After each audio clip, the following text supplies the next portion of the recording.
guys, samahan niyo ako today na mag-explore tayo sa Japan Expo 2025. At yung sasakyan natin na train is Chuo Line at yung babaan natin na station is Umishima Station. So hello guys, kababa lang namin sa Umishima Station. As early of 7 AM, ganito na yung karaming tao na napakadami kaya kailangan agahan yung pumunta doon. At ganito na siya. Either gagamit ka ng escalator or gagamit ka ng hagdan. Kasi sa dami ba naman ng tao, ganitong oras, talagang grabe yung pila. So galing dito sa taas, ganito na yung sa labas. So bali as early of 7 AM, yung nauna doon, yung nasa unahan is yung naka-book yan sila or yung naka-schedule sila for 9 AM entrance. So bali kami naman, yung entrance namin na papasok doon is 10 AM. So, bali ganito na siya kadami yung tao. So, mas pinaka-accessible yung Higashi Gate or yung tinatawag nila na S-Gate. Kaya So, guys, yung waiting hour nila, kung kailan ka makakapasok dun sa loob is 30 to 45 minutes. Kaya kailangan mag-antay ka dyan kung kailan kayo tatawagin para mag-move forward. So finally, the long wait is over. Nandito na kami sa loob ng Bampak. Ito yung pinaka-entrance nila. Kaya pag aantay kayo ng oras, kailangan magbaon talaga kayo ng tubig, yung shades, yung sunscreen, yung payong, yung handy electric fan. Kasi grabe yung init as in. Talagang tagaktak yung pawis mo kasi napakahaba ng pila. Kung gusto nyong pumasok guys ng Japan Pavilion, kailangan yung mag-reserve online kasi yung Japan Pavilion or yung either yung mga yung related sa Japan, almost for reservation sila. Kaya kailangan yung mag-reserve early bago kayo pumasok doon. Ito yung pinaka-gate ng venue kung saan nandun lahat yung mga iba't ibang klaseng bansa yung pavilion nila. So bali ito yung ring na wooden or yung pure kahoy talaga yung pagkakagawa sa kanya. Talagang mamamangha ka sa structures o yung pagkakagawa ng nila, yung ring. Kasi talagang makikita mo parang puzzle yung kahoy. Ganito yung sa loob. Kaya napakaganda. Parang yung pagkakagawa din mga temple ng Japan, parang ganon yung pagkakagawa nila ng structure ng ng ring na nakaikot doon sa pavilions ng iba't ibang bansa na mga kalahok doon sa Osaka Expo 2025. So ito na guys, nandito na kami sa loob mismo ng mga pavilion ng iba't ibang bansa na kalahok sa Japan Expo 2025. So bali yung una, yung pinuntahan namin na pavilion is yung Malaysia. Kasi yung Malaysia, hindi kailangan ng reservation. Walk-in, tapos mag-antay ka ng 20 to 30 minutes bago ka makapasok doon sa loob ng pavilion ng Malaysia. Kaya ayun, yung pipila ka dyan, hanggang sa makapasok ka doon sa loob mismo ng pavilion ng Malaysia.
So, yung the second na yung pinuntahan namin na pavilion representing my beloved country, Philippines.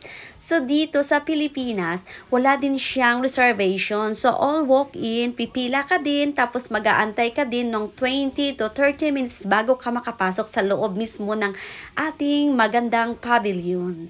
Talagang ginastusan din ng gobyerno natin yung pavilion natin para maging representable din siya at maganda din siya sa loob. Talagang sinus-showcase din yung iba't ibang provinces ng.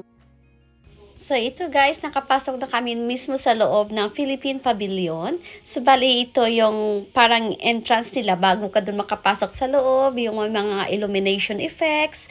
Tapos, ayun, ang ganda din niya. Parang pupunta ka ng kasal, tsan-tsaran, tsan-tsaran. Pero, ano guys ha, no joke ha, talagang gumastos din yung gobyerno natin para pagandahin din yung effect, yung mga light effect, yung illumination, kaya makikita mo din na binunggahan din nila.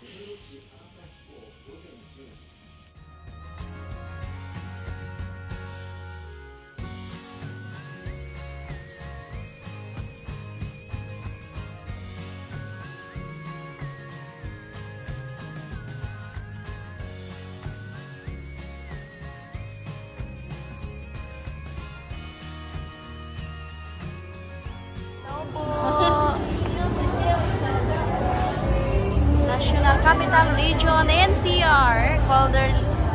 Ang ganda ng loob din na nila.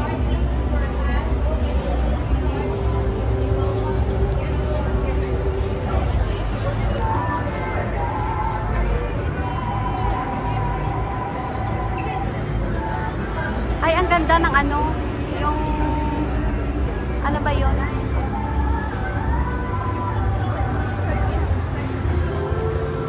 Ito yung loob ng Philippine Pavilion.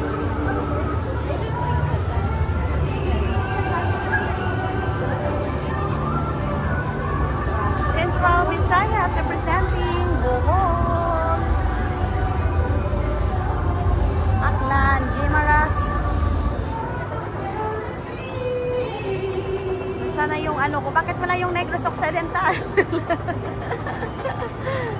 Ay, ito pala, hinahanap ko pa naman yung sa amin. Negros Occidental.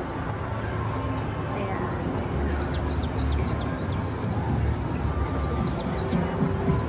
Yung mga ano nila, souvenir. Magaganda din yung souvenir. Get your shopping. Sabi na sa'yo, may adobong man. Welcome po. Welcome din. Dried mangoes. Ganda naman nila, mango. Yung mango. Cebu. Cebu.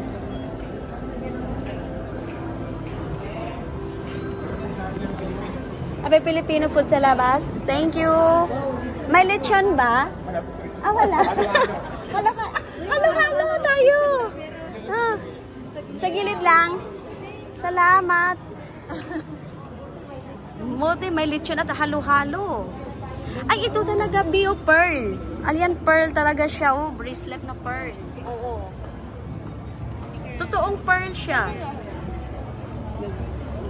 Ayan, ang ganda ng pink tea, oh. Bangles.